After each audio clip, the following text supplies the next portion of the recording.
Welcome to the LongBox Paradox. I am Dan, as always, with my co-host, the hostess with the mostest, Jennifer. Comics will break your heart on YouTube. Comic books will break your heart on Instagram. And if you're like one of those Twitter people, she's still Jen and Comic Show on Twitter, and basically it's a desolate wasteland. It really is. I basically just go on there maybe like once a week, and I'm like, wait, I was mentioned in a tweet, and like I'll like see something, and I'm like, me. Okay, like.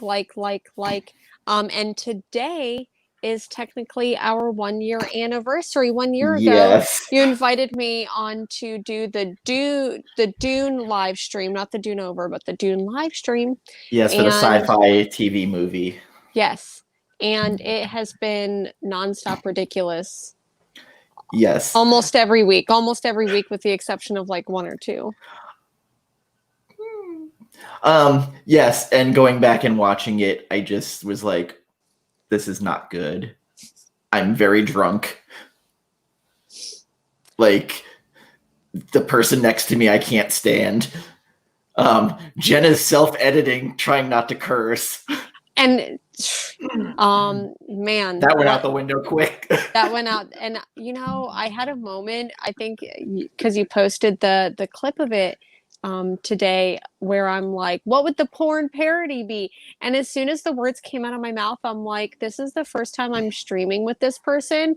I should be on my best behavior. And why did I say that? And I'm so glad you followed along, because that's my real personality. The weird right part, there. I had an answer like within 5 seconds.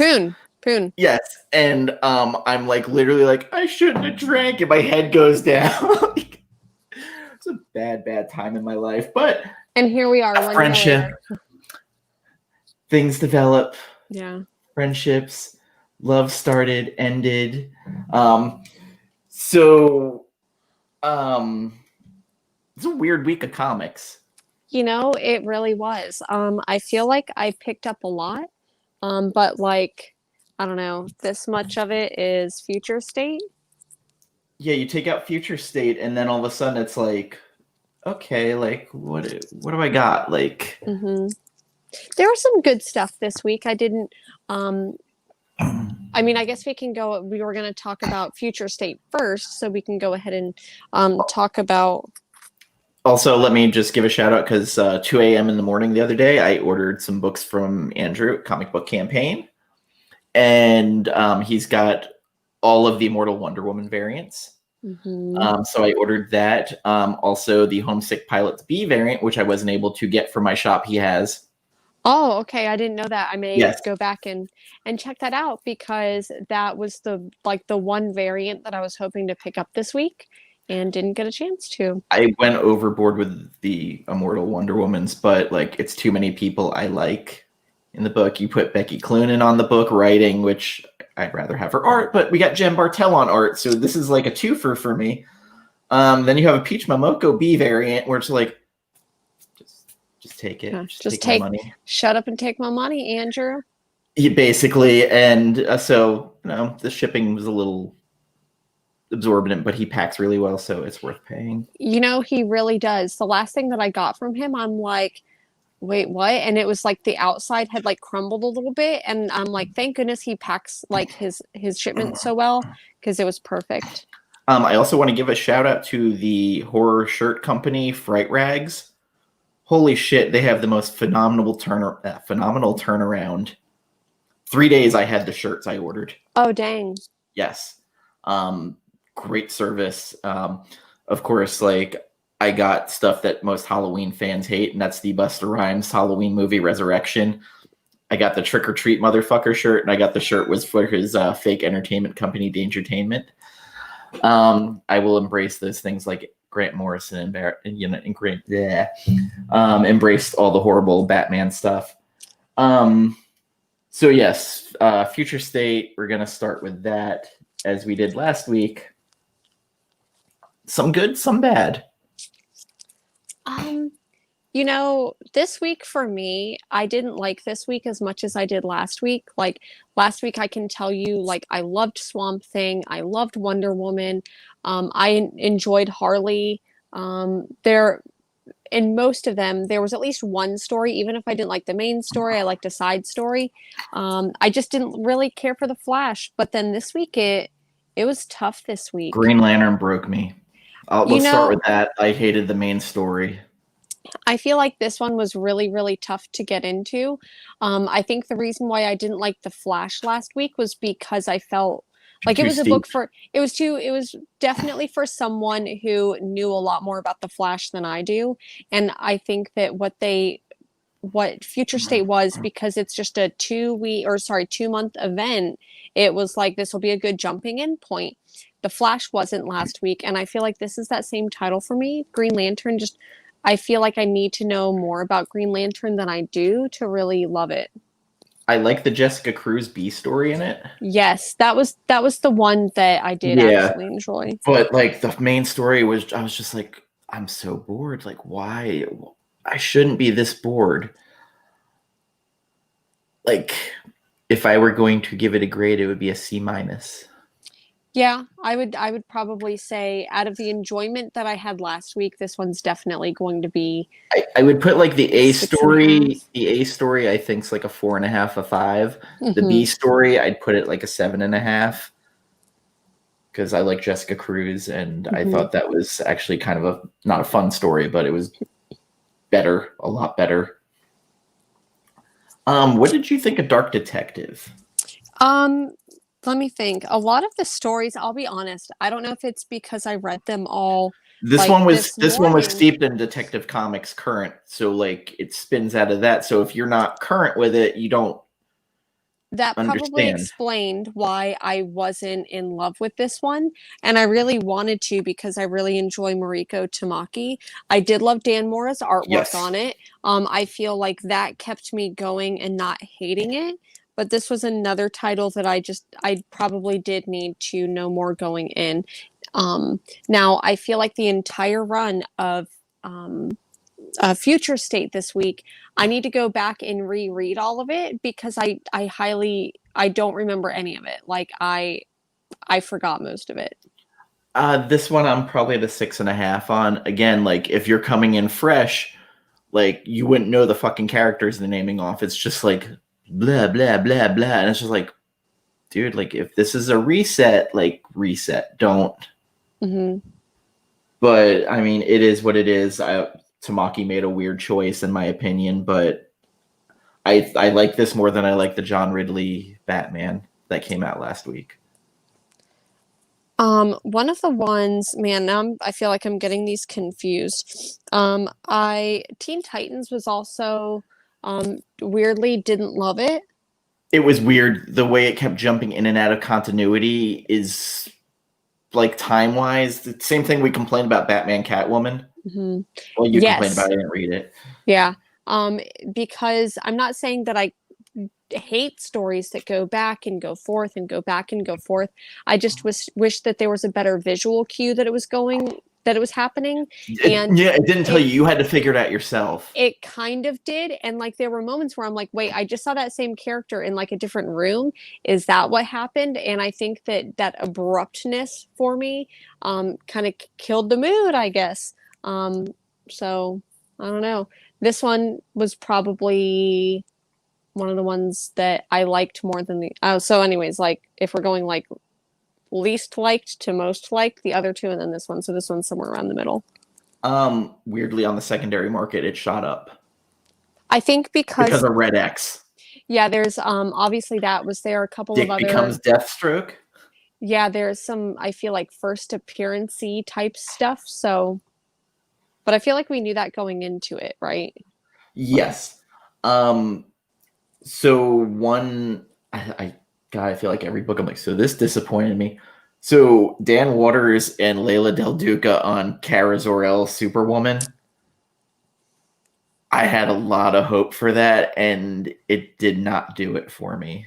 I'm going to disagree with you here. I loved it. I really enjoyed this one, actually. Probably almost out of most of them. I'll talk about another one that I really The enjoyed. beginning of the book kind of like just was so slow for me. It was better than these other ones, but Wait, like, who did you say was on it? Because this says Bennett and Savage. So we got oh wait, no, okay, sorry, I'm confusing it with because the this other is the one. Marguerite crew. Superman Wonder Woman was the one with Del Duca and Okay, Dan Waters. Sorry. got it. Okay, because yeah, this one is we got the Marguerite girls. Yes. Yeah. Margaret Bennett and Marguerite Savage. I don't know if I'm pronouncing those correctly, but I just always want to say Margarita. But... Margarita, yeah, the Margaritas. It was okay. Like, I didn't love it, but I'm not a huge fan of Marguerite Savage's art either. Okay, so I loved it, and it gave me serious Amethyst vibes. So I feel like if you enjoyed Amethyst by Amy Reeder this last year, you would also really enjoy this one, and vice versa. Like if you did enjoy the artwork, if you did enjoy the story, then you would enjoy this one. I actually liked this one. This one was probably my favorite. I mean, maybe I don't know. So I did enjoy this one. Yeah, I was at like probably like a 6 on that one. Like, it was okay, but I didn't love it. But I don't like Marguerite Bennett's writing normally either. Except on Animosity, I liked. There's some things that I like, some things that I didn't like as much, so I get that. But I thoroughly enjoyed Kara Zor-El, Superwoman. I really enjoyed Justice League. Yep.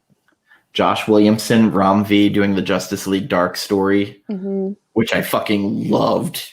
I mean, Detective Chimp is as Etrigan the Demon. Robson Roca, Takara on art. I really like this, and the way they wrote Yara Flor in this, where she's doing karaoke, she's drinking, she's fun. That's the same way. I mean, I felt this way about Superman, Wonder Woman. I really enjoyed Yara in this as well. I'm curious how it's tying all together with her from the other Wonder Woman. Like that's what I'm kind of curious of. Was like how does this one character tie into all of this? So I really liked Aquawoman in this. Yeah. I didn't see enough of Joe from that. That kind of bummed me out. Yeah, she's kind of there, but not enough. But that's okay. Again, like it starts with a murder mystery right at the beginning.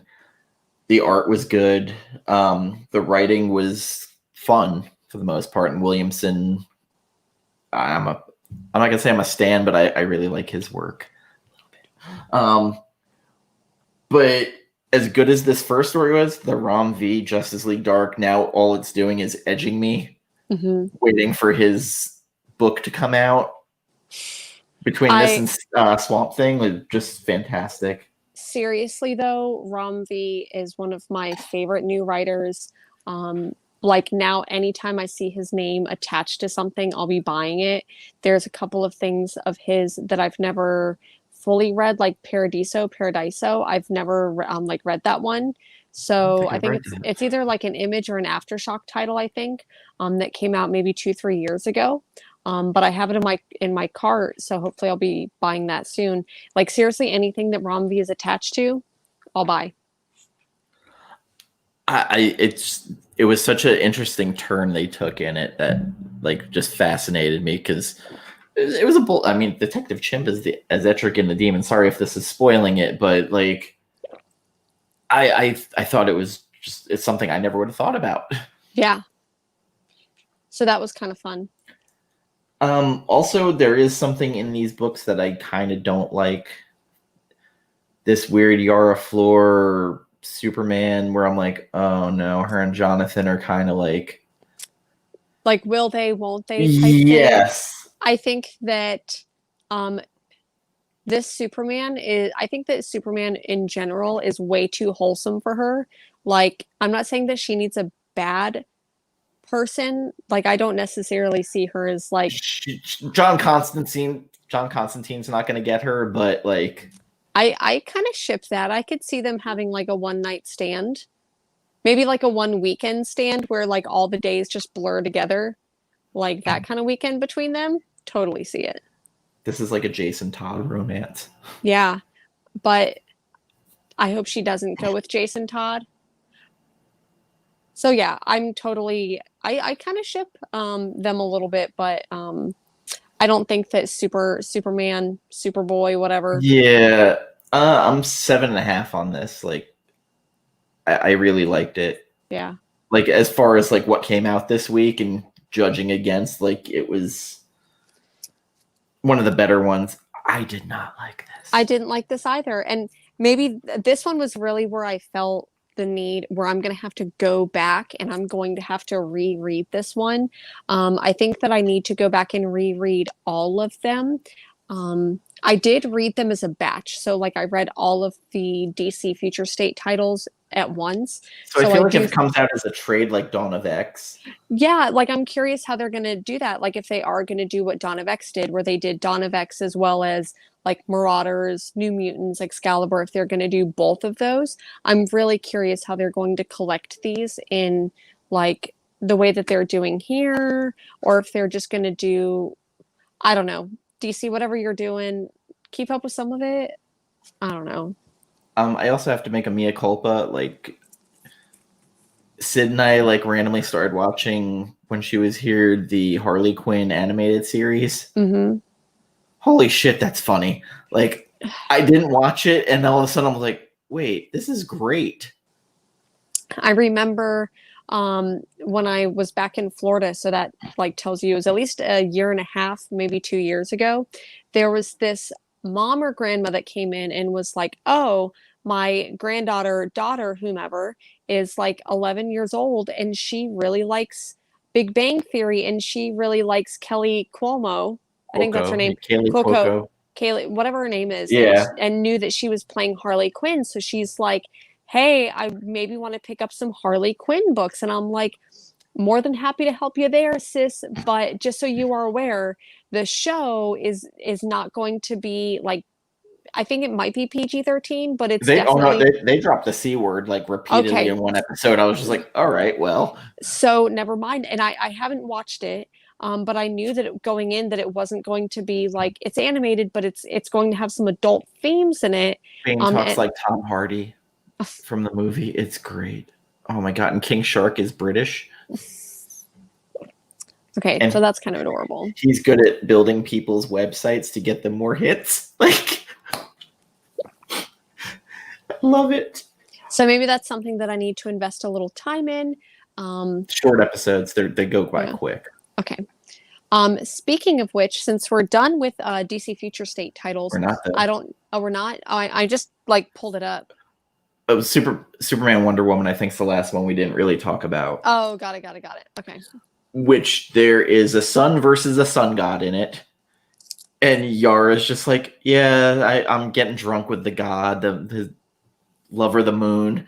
I'm just like, all right, well, this is getting interesting. Like, this actually was a more fun Superman book than the Superman Metropolis book was. I like this a lot more. I 100% agree, and I definitely think that's because of Yara. I think that she brought a lot of the humor to this book and the energy. So I think this just solidifies my opinion that I'm here for Yara, and I want to see more of her. Like that, her run in DC cannot end with Future State. And Del Duca's like angry face she puts on her is funny because it's almost like mischievous at the same time. I did enjoy that, and she's too popular. She's going to, like, if Punchline gets her own fucking, well, okay, she gets backup stories. So even if she's backup stories in Wonder Woman's book, yeah, I'd like more of it. Especially if Joelle Jones is going to be writing and doing the art for sure. Okay, go on with Okay, your. sorry. I think sometimes we talk about like movie and TV show news before we start with comics, but I got a chance to watch the first two episodes of WandaVision this I watched morning. it this morning. I guess because I live It's in a fucking world weird. now, it is, and I think right now, because we live in a world, I live in a world, I don't know about everyone else, where things are, we can just binge things. And I'm so glad that we have two episodes to watch back to back. But I, I'm going to say this, I loved the two episodes. I can kind of see where it's going, but it's a really slow burn. I think for a lot of people, this is if they had just put one episode out, I think that not a lot of people would have gone back to it a week later. But I think I wish that it was bingeable. I wish that I could have watched the entire season this I would morning. have liked the third episode, but Exactly. it's so trope heavy on 1950s and 60s TV shows. Like there's a Mhm. little bit of Bewitched. There was I Love Lucy. Dick Van Dyke, like Yes, all of it. Yeah. and like I was like seeing Wanda. Hey Vivi, long time no see. I am going to catch your show you did today because I saw what you're talking about in Mad Max Mad movies. I Max. love. I was there for like a pinch. I hopped in and what I caught, like, you guys are always funny. So really cool to see you guys. Thank you for stopping. I really appreciate it. Go to bed, get some sleep. Say goodnight to Crom. um, yeah, like I really like. I was just like, what the fuck is going on? And then like her doing like the little thing where he swallowed the thing that was stuck in his gears. There, I don't want to spoil anything in it, but like it's truly like wholesome and weird. Mm-hmm. I feel like I had expectations going in that it was going to be not like a shot for shot remake of Tom King's Vision, but I thought Wasn't it was going anything to like it be in my opinion. I thought that it was going to be a lot more like that. I do think that it will hopefully become more like that a little bit later on. But I was expecting that and I was unexpectedly delighted with it, even though it didn't, It was so light. hmm I also did like I felt like Paul Bettany was having the time of his fucking life doing that because like just his mannerisms and like it just hmm shot through of like, look what I'm doing. Ha ha ha. Like I'm doing this dumb magic trick.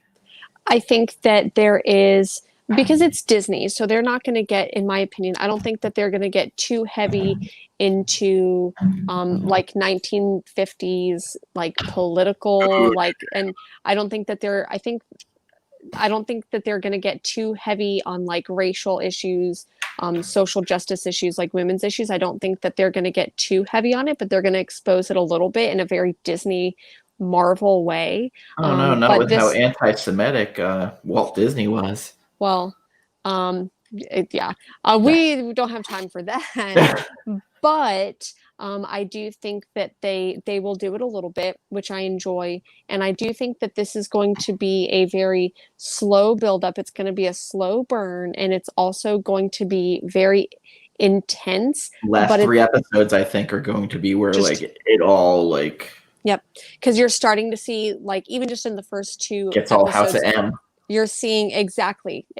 So I think that if you want to read some source material, House of M, Avengers I would. Disassembled. I also just want to go ahead and say read Vision by Tom King, even though that's what I imagined it was going to be. I don't think it is, but So I've been pretty vocal about my feelings on Tom King. mhm. That is one of those books by him where you're like, this is fucking awesome. Like, why can't everything be this? Like that, Mr. Miracle, very good books. Strange Adventures, I'm still on the fence about. Like, I'm not sure where we're going with it. Yeah, I think maybe that one will be better collected because I didn't read Vision issue by issue. I didn't read I read it Mir- collected. I read both of those collected, so maybe I've just got to stop picking up Strange Adventures and just wait for the trade and read it all at once and just binge it the way that I want to binge the WandaVision show. And also, like, the choices they made with the way they direct it and going black and white hmm and Do you like the Pleasantville thing where little snaps of color? I felt like Pleasantville. And Yeah. also, weirdly, Hex Wives came into my mind at one Yeah. moment. I was very disappointed with Hex Wives just because I feel like it focused more of the story time I feel like was given to the men in the book, and I definitely spoiler alert for Hex Wives if you haven't already read it. It was a good book, but I feel like the women kind of gaining their power in the last issue, it just felt way too short. I needed a whole series where they just, I don't know. By the way, I love that the mother from that 70s show is on. Yes, Yeah. oh my. The first episode. And she's like, stop it. If Red showed up, like I would have lost it. But seeing Kitty walk in, I was like, oh my God. I did like a double take because with the black and white filming, I feel like it was hard for me to see, and it was early this morning. It was like 5 o'clock this morning when I started watching it, because I ended up sleeping. So probably 8 o'clock there. Yeah, because I slept all day yesterday. Like I literally got home just before 2, slept until dinner, woke up for dinner, and then went back to bed until 4 this morning. So I've done that before. I would say you probably did the opposite. You probably like stayed up until 4, went to sleep, and then No, so my whole sleep schedule got messed up because I helped Sid pack and load her car to leave, and so that was like 1 o'clock in the afternoon before I went to bed. But I wanted to make sure I could say goodbye and all that and help her out. Makes sense. So anyways, other than WandaVision and Future State, other comics actually did come out this week. But watch WandaVision. Like, seriously, like, I'm wondering if there's little breadcrumbs in it that we're supposed to notice to kind of pick up on. I feel like there is. One of the ones that I picked up, and I don't think this is spoilery for anyone, but there's a moment in it where, because it's in black and white, but there's moments where color comes out. And one of the first moments that you see is there's this little remote control helicopter or something, and it's in red and yellow. So I'm like, okay, Iron Man. So I think that there are going to be little nods to things like that, but I'm not sure exactly what it's going to be. I do think that there's something in it for everyone, whether you're just an MCU fan of Marvel and superheroes, or if you read the comics. I think that it's a show that anyone can like. It's charming. Like it's so sickeningly charming. And also Paul Bettany gets to go home to Jennifer Connelly. That's his wife in real life. Like, oh really? Yes. Like I really Paul Bettany, I feel like, is a great value brand of Michael Fassbender. And so like I feel like if you can't afford Michael Fassbender, then you can get Paul Bettany. I love them both, and I just really love Michael Fassbender. So I just get Michael Fassbender vibes from him. It just made me flash to the fact that Crank was made for Nicolas Cage and they couldn't afford him, so they got Jason Statham. Like, if you could go 2 different directions of lunacy. I think that Jason Statham is a lot more stoic than Nicolas Cage, where Nicolas Cage is almost on like the opposite side of the emotional acting perspective. I haven't watched that show yet with him, the history of curse words. Okay, it's cute. It's really cute. They haven't covered my favorite curse word yet, but maybe they're getting there. We'll see. But I enjoyed it. So we'll get to our regular picks now. Go ahead, of course, as your first pick. For my first pick, I know we'll both talk about this one, so I'll Homesick Pilots. Issue number 2 came out. Issue 1 was so damn good that I was really excited for this one, and it did not let me down because I feel like it does answer some questions, or at least gives us more of it solidifies the tone of where the show is going, or where the series is going to go. So I really enjoyed it. I really, really love Dan Waters. I think that, I loved Coffin Bound, one of my favorite books from, last arc last wasn't year. Yeah, but I think it started 2019-ish. So anyways, the second volume wasn't my favorite until the end. It got really good. But anyways, this one is like a weird blend of 90s nostalgia and haunted house, but with some sci-fi. It's good. I'm digging the art by Casper Wingard. Yeah. Mm-hmm. Um, I love that like it starts with a flashback of one of the kids going, "The Ramones suck," and her like going up on top of the building and falling down. Mm-hmm. Also it gets into the house might be a liar. Yes, because this haunted house that they're trying to It get wants its into. spirits back. It wants its spirits back, like almost like Horcruxes, it feels like, because I forget the character's name, but they're going into the future, I think. I'm not really sure if they're going into a different timeline, different universe, whatever, but they need to get this horseshoe from this lady who, and that was kind of a triggering moment because, and I Gave don't her want to, luck. it did. What she I does? don't, yeah. So Yes. there's some very intense, traumatizing moments in this, and that almost turned me off from this book. So if things like Her name's Ami or Amy. Amy. Amy, okay, AMI. maybe Amy, I'm not sure, but so Dan Waters, maybe you need to come onto the show and correct that for us. Um, so anyways, I do think Homesick Pilots is absolutely incredible. Um, Man, I really feel like I don't know what else to say about it. It's doing it for me. I'm glad this is one of the titles that I'm picking up monthly because I don't want to wait for the trade whatsoever. It's punk rock meets haunted house. I feel, yes, 100% punk rock, paper. I feel like I'm getting Paper Girls vibes, but in the 90s SLC because punk. yeah, a little bit without maybe being too depressing because SLC punk is kind of depressing. This is kind of depressing. Like Yeah, again, you're that right. moment you're talking about. Yeah. I really enjoyed this book, and Dan Waters has been hit and miss because Coffin Bound, like I had issues with. With There like was certain issues like issues that 6 or 7. there were very good issues in the run, and then there's really off the rails issues. This weirdly, hello, John Big Daddy Ross. Happy Friday to you, sir. Hi, John. The ghost of the house, I love the design of. It has a Mhm. horseshoe for a fucking head with a mouth. I wouldn't be surprised if that changes from issue to issue I would think so. because You're adding to it the pieces that it's mhm. missing. And the way that it says the my guess is that because what Amy is doing is she's going and trying to collect these like I'm going to call them horcruxes of the house. Ghost. I feel like it's going to end up being like each issue she goes and collects all of these things and it builds a haunted house House gets stronger. Transformers. It's going to be a Transformers type thing or maybe mechabots, whatever, like where they assemble. The Transformers had Megabots where they all assembled. Like, Yeah. So I think it's going to be like that. And maybe, and so like that's why the house is lying because Amy maybe thinks that the house is benevolent. well, there's a close up on it having like this sinister smile while it's talking to her.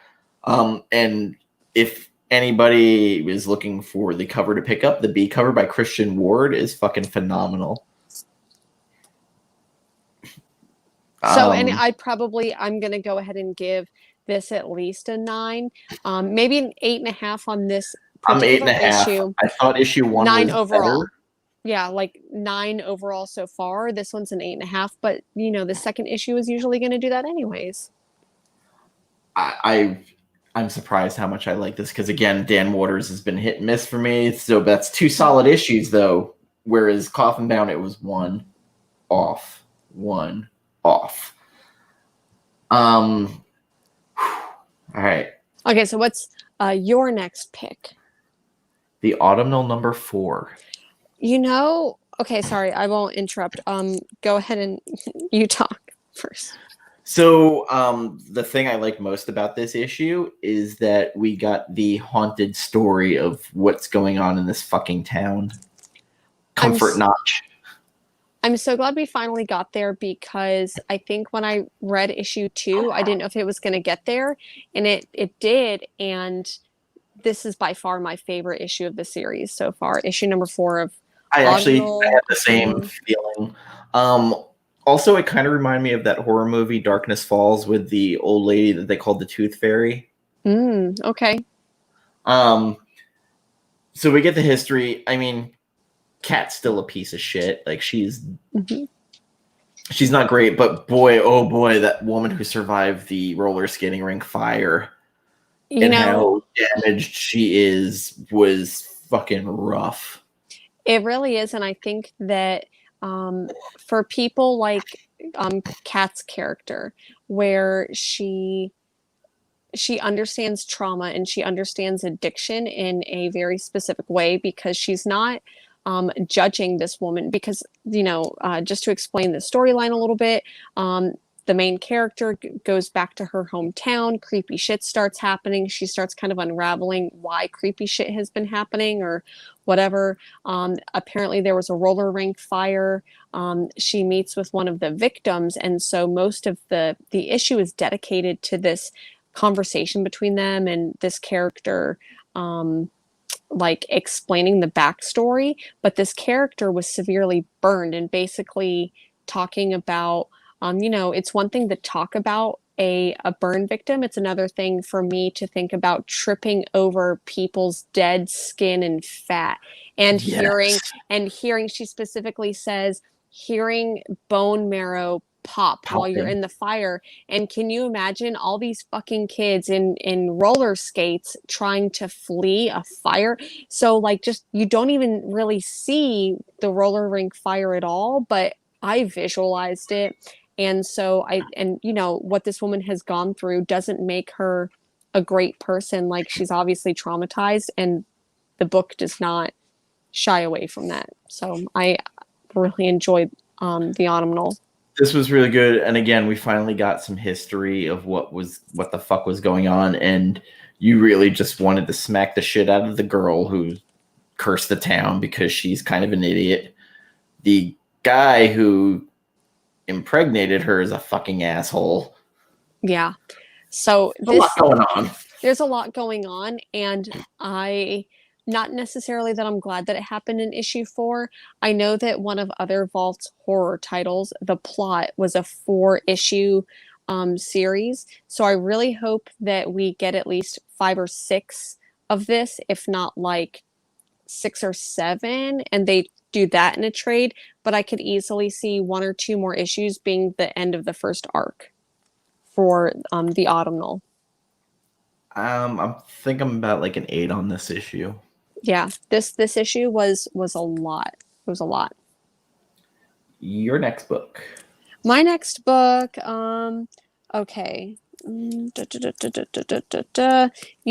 I almost did not pick this one up, and the only reason why I picked it up is because I saw that Terry Moore's name was attached to it, and interesting. I honestly went in having no clue what this was going to be about. Totally, I thought it was going to give me It vibes just because of the throwback to the yellow, what am I thinking, raincoat. But oof. Honestly, I think that this one reminds me of maybe Hard Candy in It. Not to necessarily spoil it, but if that gives you any clue. Yeah, it was interesting because it was not like the normal Terry Moore books I've read. No, I thought it was going to be a lot more, like, not necessarily wholesome, but I thought it was going to be more slice of life and not as revenge serial killer vibes. But I enjoyed that. So maybe 8 out of 10, 8.5, 9 out of 10, somewhere along there. Yeah, I'm like 7 on it. I think one thing that is just not disappointing, but because Terry Moore does the art as well as the writing, it's kind of bare bones from what we see on other ones, because it's black and white and line work, and that's it. So we don't really get coloring, we don't get anything like that. So that's one thing I wish it had. I have a tough choice for my next one. Fuck it, I'm just gonna go with it. by W. Maxwell Prince. Ha Haha. Or ha ha. ha ha. Yeah, I've been trying to figure out how I want to pronounce this book because just saying it, haha, like this book is fucking wild. I mean, but what W. Maxwell Prince book would not be Yeah. wild? Um, man, this was good. This was good. Picture Joker mixed with Falling Down, and I mean like legit like falling down, except for like this dude's wife is like mocking him because of his job. He likes being a clown. Gets And fired, gets he has beat this up. like beautiful optimism about it because he's like, I'm going to go to work as a clown and I'm putting food on my family's table. They're not going to shut down. Narrator, they shut down. Yeah. And about halfway mark of the book, he goes to the bank to cash his check. And that's where shit really goes weird. Yeah, okay. Remember what was that one? So Stillwater by Chip Zdarsky, where in the beginning of so this could be like a parallel universe version of that book because in Stillwater the main character ends up like getting fired from his job. I can't remember if he got a breakup, but he's still just like a shitty person. Yes. The main Him and his character buddy are. yeah, and like, he gets fired from his job for punching someone. And I won't go into it. I didn't love that book. Yeah. But anyways, with this one, the character is so optimistic and like you said, what he ends up going through, like he thinks his wife is going to leave him. She He kind gets of like shot in the says head and he's smiling. he goes in, he gets fired, he's given his last paycheck, and his best friend beats the shit out of him. He goes to cash his last paycheck because he ended up keeping his paycheck, gets shot right in the head by these robbers, and Goes still straight just through. yeah, and I don't know if it's one of those like he's just imagining it, but this book to me is what I wish the Joker movie would have been. And Vanessa Del Rey's art, it's a change for her. It's so off the fucking wall. Mm-hmm. It's an interesting book, and like it is Maxwell Prince's brand, like where it just you keep reading, going, wait, what? And it's at a point where like, is he having a psychotic break, or like how fucked up did this bullet make him? And I don't know if this is an anthology or exactly what the fuck it is, because I think there's another creative team on the next issue. Yes, there is. It's Prince with Thorogood. But it shows a female clown on the cover wearing a nightie. I really hope I wouldn't mind if it kept the same storyline because I would really like to see more from the character we saw in this one. Art. Yeah, but if it's an anthology, that's interesting because I mean, Maxwell Prince definitely, I think, hit a really cool style and pacing with Ice Cream Man. I definitely so far this feels different than Ice Cream Man to me. But King of Nowhere, like King of Nowhere was so good. I'm sorry, guys. My cat just really wants to show you his belly right now. mine hissed at Sid constantly. Oh. But yes, clown. Oh, yep.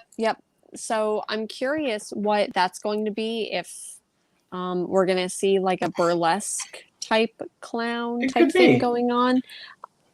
This is a pickup for me, and I really think this is a book that you pick up and hide. Spec-wise. Yeah, where in probably kind of the same way with Ice Cream Man, where It's a long-term hold. Don't think you're going to make money off it immediately, but I really think this is one of those books that like could get picked up. Mm-hmm.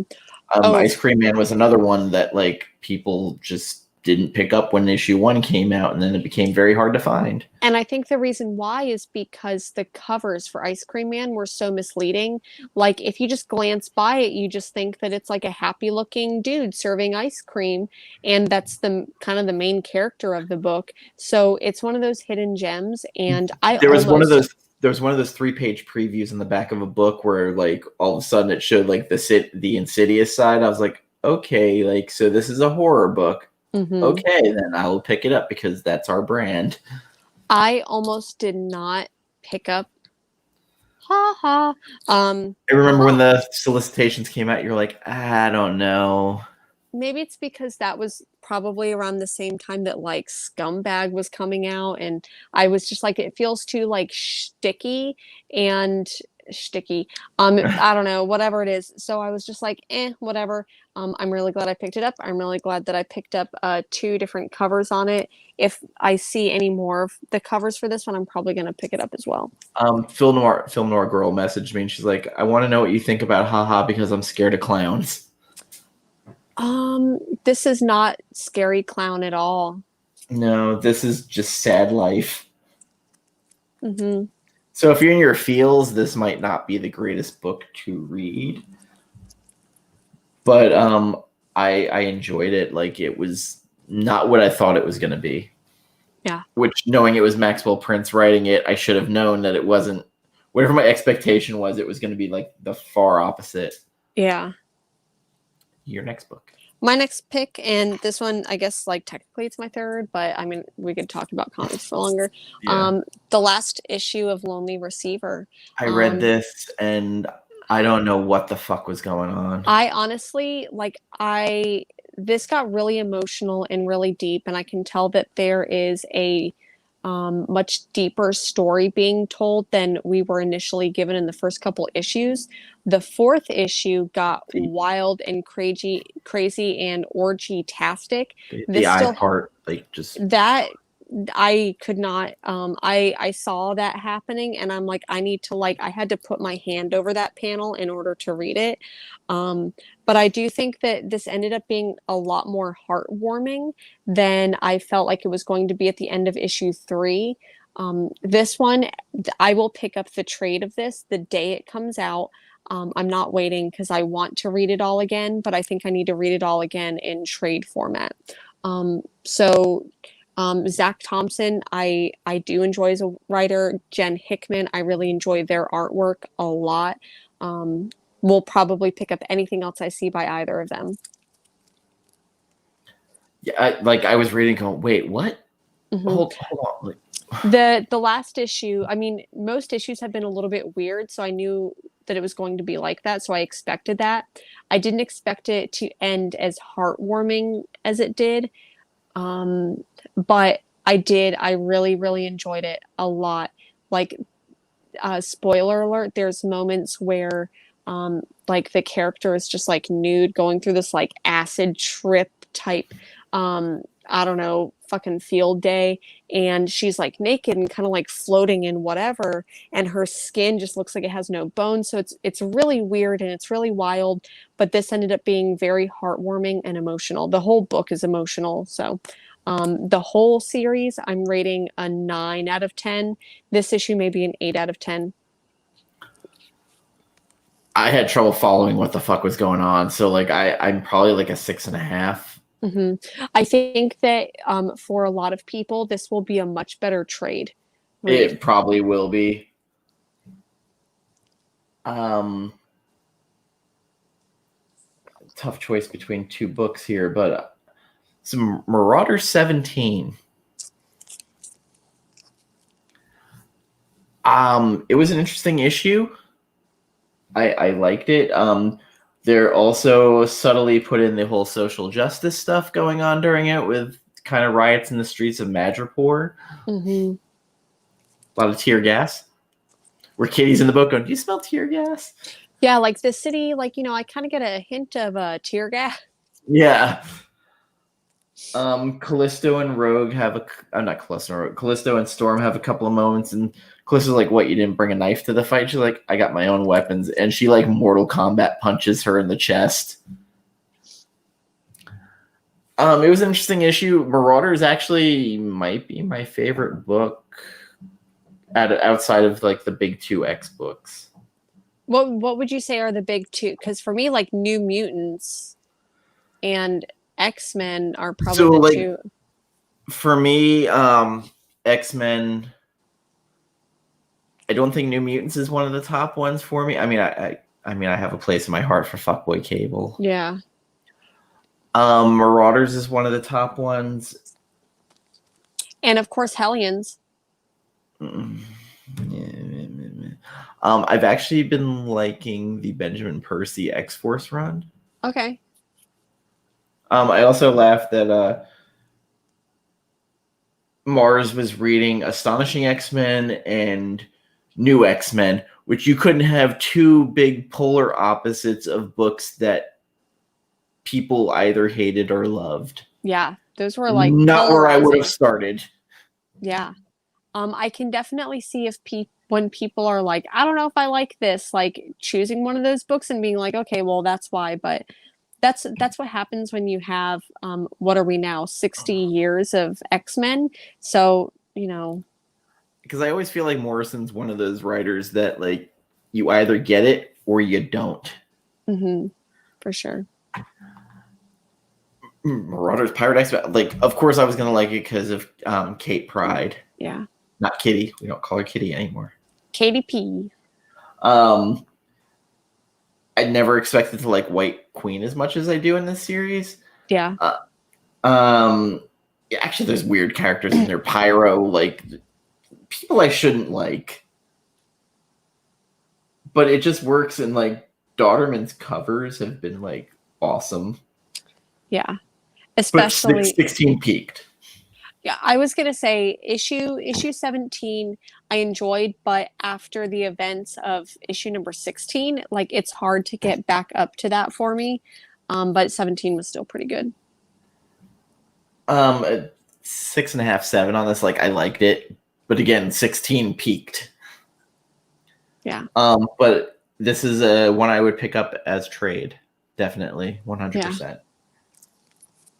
So I've still got some more I've comics still got to some talk. too. Okay, cool. I know because normally like the format is let's just pick 3 comic I books. also caught up on some books I fell behind on, like Oh. Something's Killing the Children 13. I had not read up until today. Got it. Violent, really fucking violent. I haven't read that one yet either. I don't know if it just ended up in my poll or if I just didn't pick it up because that was one of the ones that like the week that came out, books were late and I they're caught up on King in Black too, and okay. some good, some bad. I really think that if I had not read the Knoll guidebook or whatever it was that give you some like traces of where we are now, because there were 4 different issues in it, and I think if I had not read that before going into King in Black, I wouldn't have enjoyed it. I've been enjoying the main title so far, some of the tie-ins. So the 2 tie-ins this week, one was Thunderbolts, had no clue what it was going to be.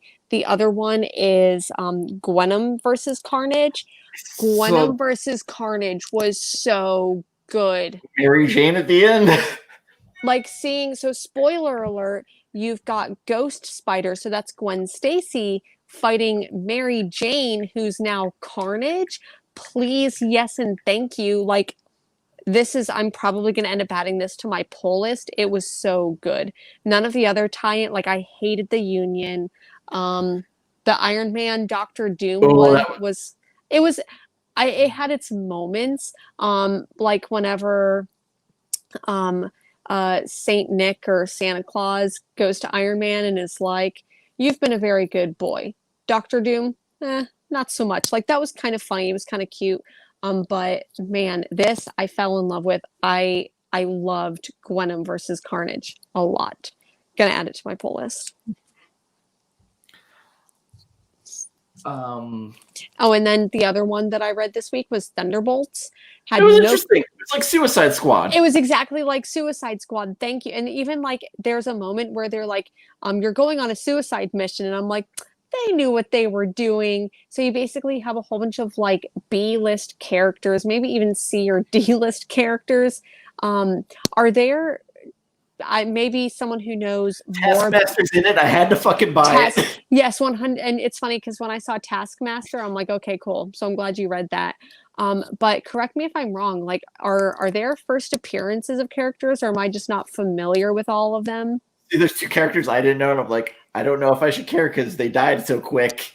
Spoiler alert, they die. But so I'll probably do a little bit more research and read this one again because it was actually this was funner, and not that it's saying much. This was funner than the Suicide Squad movie.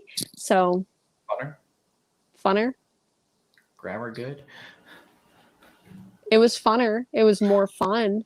So I just got the alert. Andrew sent out my books for next week already because he got all the future state ones. So I have, again, go to comic book campaign. That wasn't perfectly timed. It just happened. I got the email. I was like, oh, well, he's sending next week's books. So I'll have them Tuesday, Diamond. Except not Diamond because these probably won't be damaged. Shade. Devil's Red Bride. Ooh, this one got dang it, where are you? This one got really emotional. Not emotional, but yeah, maybe emotional. A little bit of it also had a little bit of fuck you to it. This continues to be a great series. I think it might be a better trade. I think you can read it in one shot. I think for a lot of people who maybe didn't get the excitement from the first issue, I loved the first issue and was immediately like, I need this every month. But I definitely think that for a lot of people, it's going to be a good trade read. So anyone from Vault, if you're watching, your titles have been absolutely killing it. I've really this in particular, and maybe it's just because of the mood and my love of Japanese old samurai movies. I fucking love this. It's so good. And the fact of it's like Mulan, where this girl has to hide that she's actually this badass. Like Mulan, if it was done by Wook-Chan Park. Or Wook-Chan Park, yes. Yeah, from Old Boy, which is one of my hands down favorite movies. Or Takashi Miike. Oh yeah, yep. This is a pickup. You should, if you're not reading it already. I imagine the trade. I don't know if this is a limited series or not. It probably is, so it might go to issue 6. Yeah. Go ahead and pick it up, or just trade wait. But seriously, give it a shot. But get past the first issue because that seems to be what killed people on it. Yep, agree. The other title that came out this week by Vault, since we're talking about it, Bleed Them Dry. This was the end of the series. I'm pretty sure, I'm 99% sure this was the end of the series, but there might be another arc. Ninja vampire in Neo Japan. This was a really, really good story. I thought it was going to be shticky. I thought it was going to be oh, we're going to throw ninjas and vampires together. Get it? See what we're doing? It was actually really, really good. I don't know if you read it. I don't read Bleed Them Dry. Oh, okay. Well, it's just one of those ones I've already explained problems with my shop. Oh, yeah. I really have to shout out my shop because not only do they carry just the coolest titles. If you watched my video this Wednesday where I opened up a mystery pack and the theme to the mystery pack was Nazi fighting, I feel like that's just I want to brag about how cool my shop is because they're amazing. Books with pictures here in Portland. I love them. I have something good and bad to say about the same book. So American Vampires 1976 number 4 came out. So this is going to be the some good, some bad. The issue is good. The problem is it took you 4 fucking issues to build up to the good. So what's the move here? by issue 2, you should have had people hooked in. I feel like in this economy, you need people hooked on issue 1, and I stopped reading at issue 1 because I didn't enjoy it. So I do feel like for someone like me who's very meh about it anyways, um, I don't know, you probably could have done much better. Let me also say, when you mentioning the economy, how there are people, writers, artists who are out there hustling, promoting their shit every day. Like Steve Orlando is out there every fucking day, like grinding and hustling to get people to read his book. Mm-hmm. And literally, I feel like he's announcing a fucking book every 3 days at this point. Right? I still haven't finished Kill a Man, so hate me. I apologize.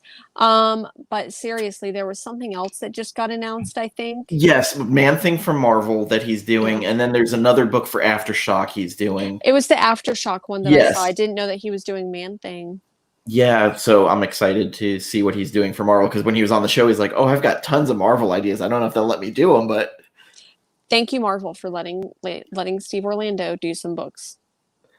But like seriously, that he's like fucking hustling every day, like promoting his shit. He's sending us, who we don't even have like 400, 500 subscribers. He's sending us free copies to talk about.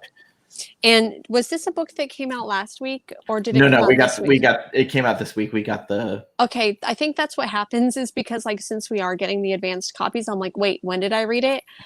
So this one I really, really enjoyed this one. I'm not going to get too much into it because I don't want to spoil there's it. a lot going on. There's kind of a twist at the end that I'm glad, because if this was a Met issue, if it had been like that, like issue 1, issue 2, issue 3, issue 4, like if it had issue 4 was a great one, and like look at this Kevin Wada cover. That's so when we were talking on the Christmas episode, like people who can do thirst covers. I was like Kevin Wada. Oh my goodness, yeah. I've only got 2 comics left that I read. But I gotta ask you, did you read Department of Truth from the last issue from before, especially with all the QAnon nonsense going on from the storming of the Capitol? I think that I flipped through that one. Okay. And was it Commanders in Crisis in this one? There is a moment where they're at the Capitol, like protesting. Yes. And I'm just like, that was kind of weird. And we had that talk with Steve where I was like, was this in regards to Portland? He goes, oh no, this was written long before that. I was like, okay, whoa. Like seriously, if this had come out last week, I'd be like, Steve Orlando, you need to give me lottery ticket numbers, because there's and I feel like that's going to end up, it's been a major theme. Civil unrest has been a major theme in a lot of books, especially this past year. Post-apocalyptic stuff has been a theme, but seriously, he shows specifically at the Capitol, like people like protest, counter protest, whatever it is, which was very weird to read this week. I mean, like emotionally, this was a weird week, like just everything going on. And I have a feeling we're going to see a spectacle come next week of the exit from the White House. Like something's going to happen. Yeah. But we'll be here to talk about comics and give people a break from the emotional roller coaster that is the current events that we're living through. Yeah. Whew.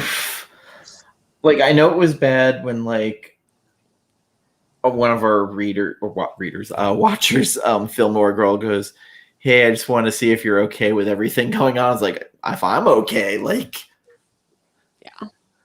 But thank you again. Like, you're very sweet, Fillmore Girl. Appreciate even that little bit. Oh, was that Joshua Middleton's biggest fan making that noise? Yes, it is. It is the Joshua Middleton fan club over here making noise. Not gonna let it go. One of the other books that I picked up, I think that you said that you didn't care for this one, but Origins. I didn't actually even get to read it. Oh, okay. So issue 3 came out of 6. I really liked where this one went. It's a post-apocalyptic book, which it came out in the same month that like 5 post-apocalyptic stories came out. I feel like each of them have their own thing, and this issue separated itself a little bit. So not to give any like spoilers on what's going on, but I do think that this will be a really good trade read if you're not picking up the single issues. But I really enjoyed it. 8 out of 10.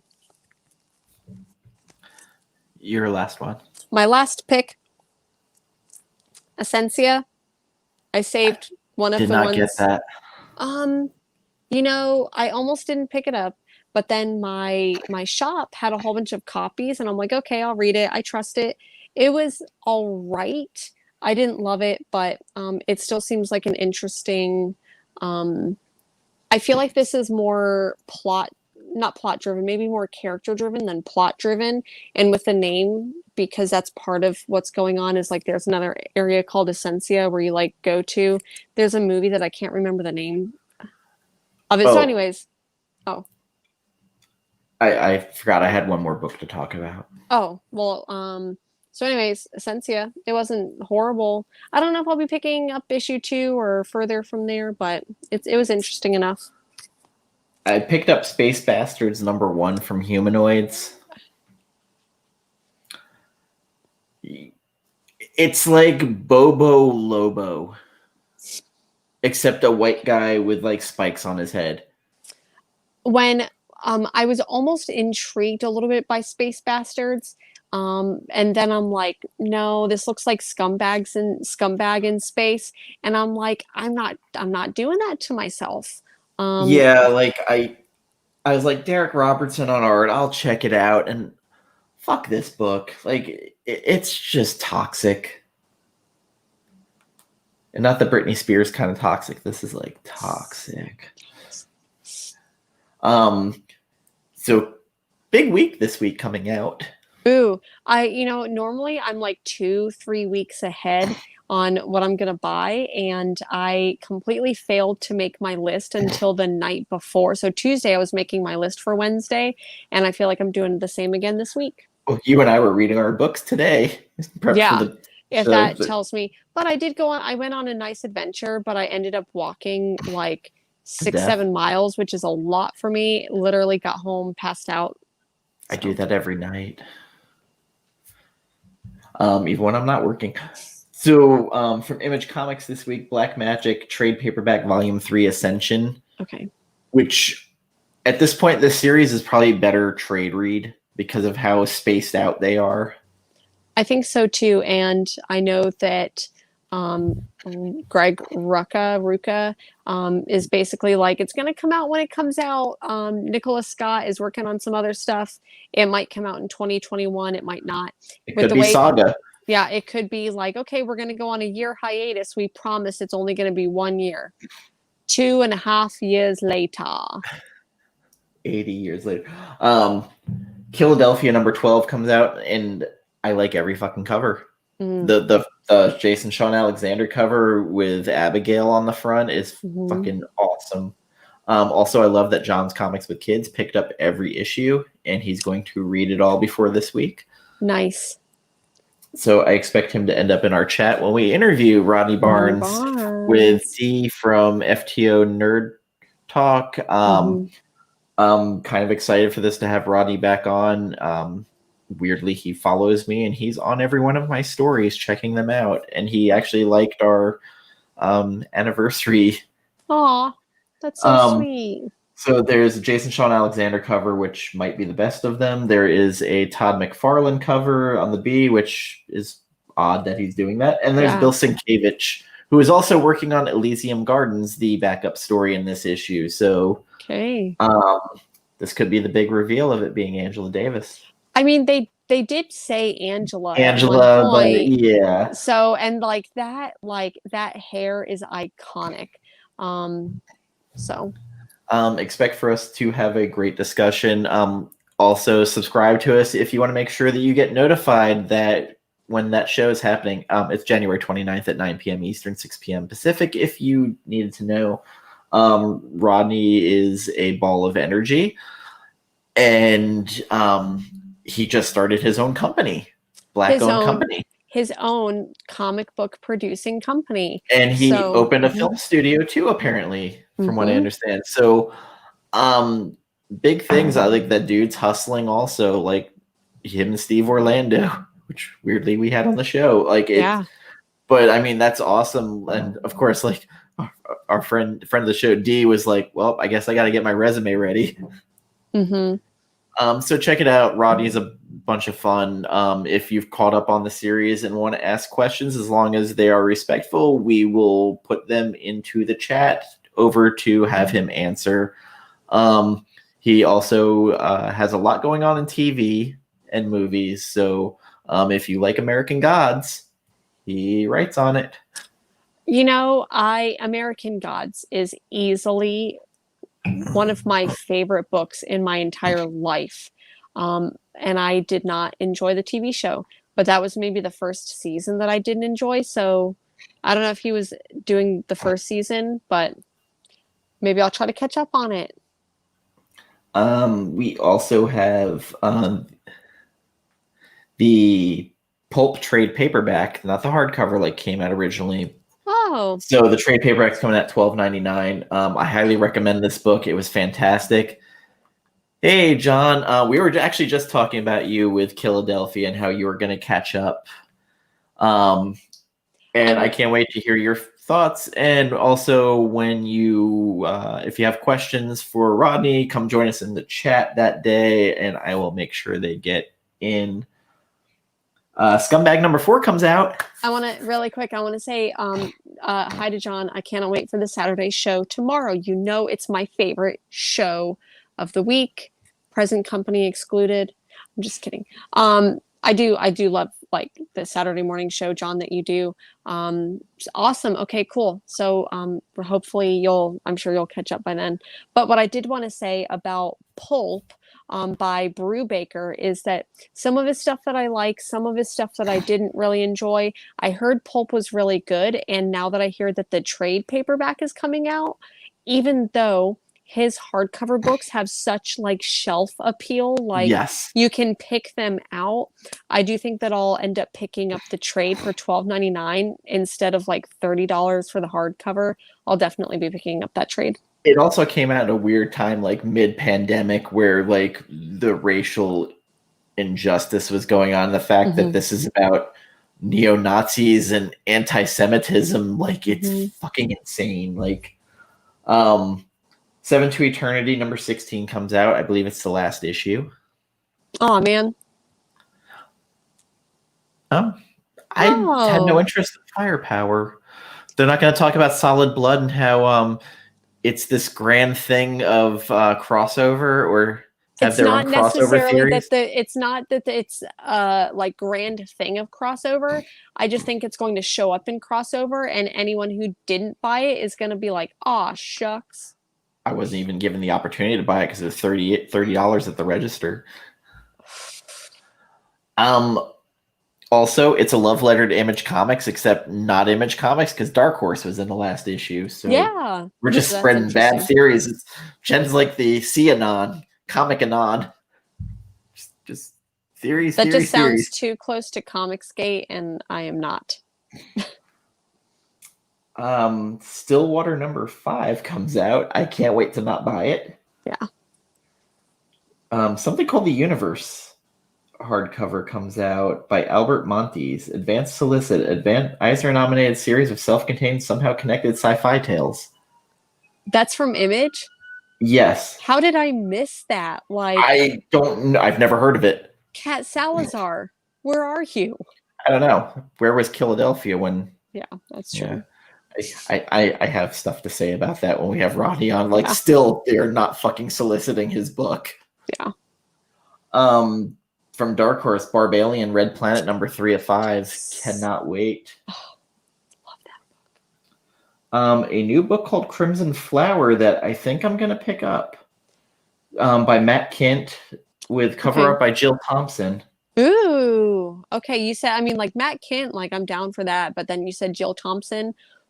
Is that, you said a cover by? Is she doing a variant cover? She's the A cover, and it's art by Matt Lesniewski. Okay. After losing her family in a violent home invasion, a woman uses folk tales to cope. In a blood-soaked journey toward revenge, she tracks down the man responsible for her family's deaths, only to discover a startling government plot to weaponize folk tales. Done. I'm interested. There's a Christian Ward variant. Oh no, Malachi Ward. Umbrella Academy prop figures. Not going to pick it up. Although You Look Like Death, Tales from the Umbrella Academy #5 comes out. You know, I started reading the first 3 issues and enjoyed it, but I think I missed the last one. And so I think that's going to end up being a trade read for me. And I think, what is it, out of 5, out of 6? Out of 6, yes. Yeah. Were you still picking up Jenica, the TMNT, or is that just like the first series you were picking up? I think that what ended up happening with that is that one of the other shops that I go to had some back issues, so I picked it up. So it wasn't something that I was like actively reading. I'm like, oh, okay, they have the issues, and they ended up in the bottom of the pile, and I still have not gone and read them. So for Marvel, we have Cable #7. yes, I love Cable. Going back to the matter of missing mutant babies, a matter he knows a thing or two about. And he's holding a baby by Phil Noto on the cover. That's so precious. Daredevil #25, second printing. Because that, spoiler alert, Elektra's Daredevil. But it has her in the suit on the cover, so that makes it a hot item. That's true. King in Black #3 of 5 comes out. There's like a billion covers. That seriously though, like I know that you said that it wasn't one of your favorite reads, but I really enjoyed it. I know nothing about like Venom or anything like that. I've been enjoying it, and this week the 2 tie-ins that I read, the Gwenom versus Carnage, so good. So good. Star Wars Dr. Aphra #7. Always an Solid enjoyable title. read. Always, yep. X-Force #16. It has an alien cover. It has Colossus and Wolverine fighting aliens on the cover. And it looks like Lilandra. And it has Shadowcat in her old outfit with the big X on the forehead. Okay. X-Men Days of Future Past, new printing for the trade paperback. Hello, Kim. I know you will be there when we talk to Rodney because you threatened to kill somebody for Rodney. Not awkward at all. No. Andrew still has PTSD. Kim, I just want to say I appreciate you so much for your memes. I know I steal a lot of them. I love them. So thank you for your service. Abbott 1973 #1 comes out. I'm kind of curious about what this is. The B cover by Alan, I really like. I have been trying to pick up Abbott, the trade paperback. I think I ended up getting like issue #1 of the original series and never followed up with it. Every time I go to pick it up, like the trade paperback is sold out. Maybe I need to do the evil deed and just pick it up on Amazon, which I hate doing, but stock trades. Oh, okay, maybe I'll try them. Yeah, this cover, like by Alan, I really like it. It looks like a Penguin classic cover. Let's see. Oh, The Expanse. I know how much you love The Expanse. So disappointing. It looks like such a cool sci-fi concept, and I could never get into it. Once and Future #15. It's looking cool. It's got some crows with like fire coming out of their mouths. And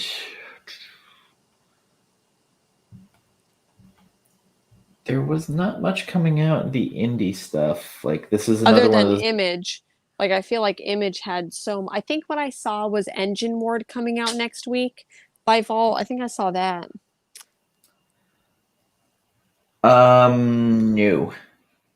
Okay, maybe that's the following week. That could be. I Breathed a Body by Vault or Aftershock I wanted to check out. It is Zach Thompson with Andy McDonald. I think that one of the horror books.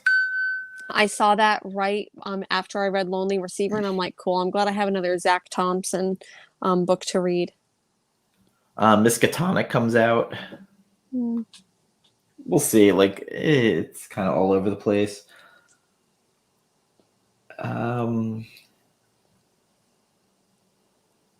This cover actually seems interesting from Comics Tribe. She at the Tower of All That Is Known.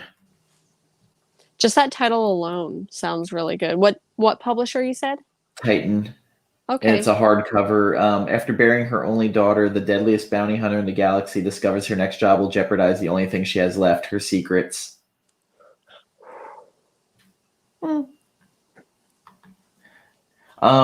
This one's definitely for you. Terminal Punks number 3 of 5. I love Terminal Punks. Y'all. I have to put a y'all in there. Boy, howdy, do I love Terminal Punks so much. So much. Please, everyone, pick it up. Please and thank you. We Live number 4.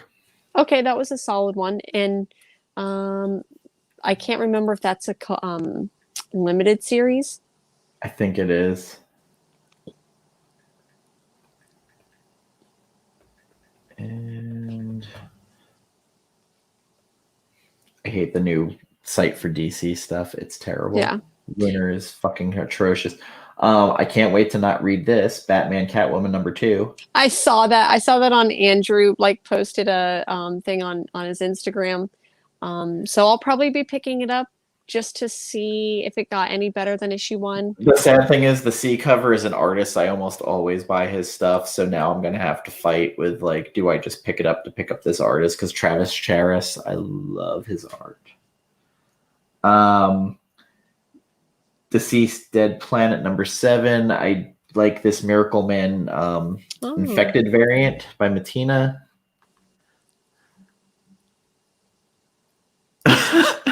Do we? We also shit talk a lot of books, unfortunately. We really do. And thank you, John. Thank you. I really try not to do that where I'm just like, I hated this book. I really try not to do that because when it comes down to reading, it's all subjective. You hate a book, I love a book. So just because we say we hate it doesn't mean that it's not a book that someone may enjoy. Future State Catwoman, I'm going to pick up the Art Germ variant because I pick up all of his stuff.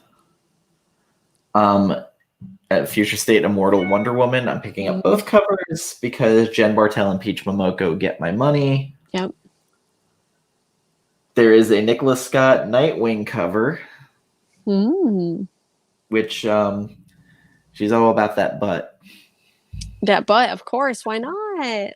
Future State Shazam, which I already know I'm kind of not going to like because I don't like Shazam. Yeah. Doesn't have a Joshua Middleton cover, though, so, I mean, like... I know someone will be picking that up. Like, I think you aren't noticing how often in this list one or both of you say, "Oh, I love this book." There was a week I think we shit on almost every book. There was one week, and I remember all of them. It was that, or not all of them, but that Texas Blood came out, Dead Body Road came out, Seven Secrets came out. Seven Secrets. You were just like, "Fuck this book." I hated every single book that week. I think Sleeping Beauties was one of them that I was like, but it was better than the rest. The Total Lotte cover was hot on that. Yeah. So, you win some, you lose some. And also, if y'all aren't up on Tula Lotte, like, her art is just... And that Wonder Woman I posted on my Instagram stories is, like, I think one of her best. Future State Superman Worlds of War number 1. I'll read it. It looks like He-Man, so I'm sure it's gonna be trash. And especially when they have writers listed as various. It's got to be good. Good sign. Do they know who's writing? Future State, the next Batman, which Andrew's entire stock came out hurt. I saw that all the corners got busted. So if you're a reader and not a collector, oof. I think that's a little harsh, John. I've read worse. Like, what do you mean? Like Mercy? Mercy. That Stillwater book where like both of us are like, oh fuck this book, Scumbag. Here's the thing is that I knew going into Scumbag I was just gonna hate it. So maybe that like clouded my vision for it. But when it went to Stillwater, Chip Zdarsky, I had so much more faith. I'm a Remender stan, and even I was like, too far. Although Sid gave it a thumbs up. What else do we have? Legion of Superheroes, which I know you want Rorschach #4. I know like you've been just tripping over yourself for it. Oh, a Travis Charest variant for that too. Go motherfucker. Can't do it. I can't. I won't do it. That DB money. I don't really have DB money though. Like I really don't. And this is the reason why I like told the person I've been talking to, like, hey, don't watch the show. Like, just Scumbag was better. That's not a compliment. Scumbag was better than what? Than Seven Secrets. Oh, then Seven Secrets. I don't know, man. Like, I'm really glad that I didn't pull a Mercy and just keep buying that to buy it because it was not. I enjoyed Rod flipping through it more than I enjoyed the book. Where he's like, is that dude shitting on the floor? Sorry, I gotta give my baby some love. So a big week, some big books. And I like big books, I cannot lie. I'm not gonna keep going with that. So that's a goddamn episode. It's like got another episode in the books. You can catch Jen later on Hero and the Kid with whoever's guesting with you that night. I know you kind of have rotations a bit. I think that Gem Mint Collectibles is going to be with us. Bearded Comic Bro, Fire Guy Ryan, and Sammy from Fandomverse, I believe, is going to be with us tonight. So it's going to be a packed full house. And of course, Will DeBeast from Hero and the Kid is going to be there too. So yeah, check us out later tonight. Wednesday we're doing Scooby Apocalypse. I have no idea what the book's going to be or how much we're going to talk about it. I haven't read it yet, so it should be interesting because it's totally off brand for I think all of us.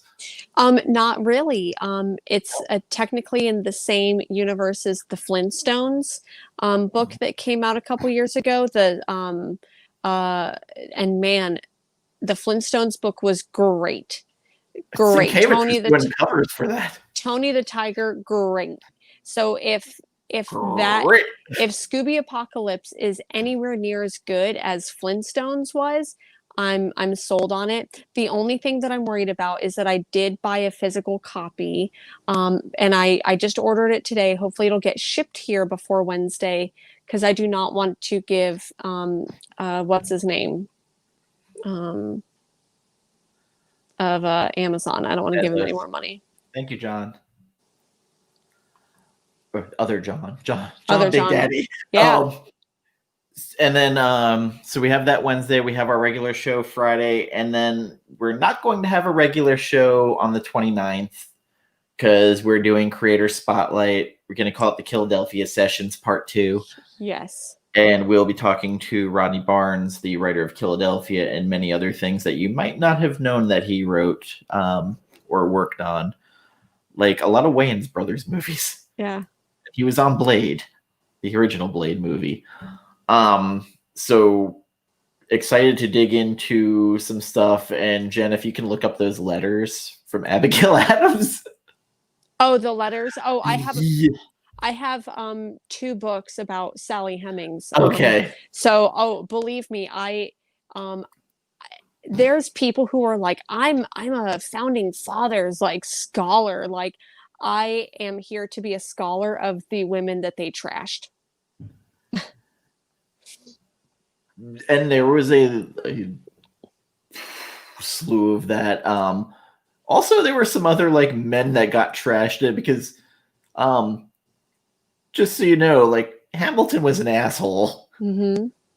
Yeah, Hamilton was a real asshole, and he went after John Adams with like such a vigorous passion. And Burr, like, I'm not gonna say he deserved to get shot, but like he might have had it coming. He had it coming.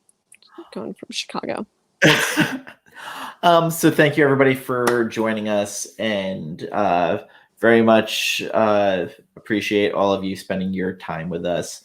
So if you're not liking, commenting, or subscribing, mostly subscribing, hit the button below wherever it might be, and spread the love of the show if you have friends who are looking for stuff to read and just want to be entertained. I mean, maybe are we entertaining? I don't know. Like random.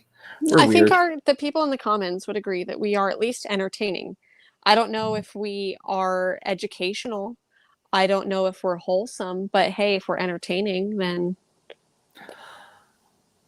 And we almost made it through this whole episode without mentioning Dune, except we talked about our first episode we ever did, which was Dune. So that was literally like one of the first things that we talked about. So we did not go an episode with not talking about Dune. It's physically impossible. And I'm still waiting to see what's going on with the Dune release date. Are they pushing it back? Is it going to be on HBO Max? Is it going to be in theaters only? Who knows? I'm not going to lie. Like, I'll go to the fucking theater. Like, I don't want to, but I will. I think at that time, hopefully, if it's still $100, rent out the whole theater. Like, I'll do it. Like, I'm not trying to like pull anything, but I am like severely immune compromised. So I'm really hoping that I can like get in line somewhere for the vaccine. So hopefully before the movie comes out, I can get the shots. Oh, I just saw that last night. We're on the NBA broadcast. Charles Barkley's like, "Oh, well, the NBA players pay more in taxes, so they should get to jump the line." That's not how that works, folks. And I'm just like, you're pretty much like saying out loud what people already think's going on. Yeah. Anyway, thank you everybody for coming, and we will see you next show, which will be Wednesday. If you want to hear us talk about Scooby Dooby Doo, I'm excited. Where are you? I'm excited because I'm probably going to talk about Flintstones also. Okay, well that's fair. Like I used to watch Scooby Doo with my mom. Like it's gonna be a weird day for me. Mm-hmm. Anyway, bye. Bye.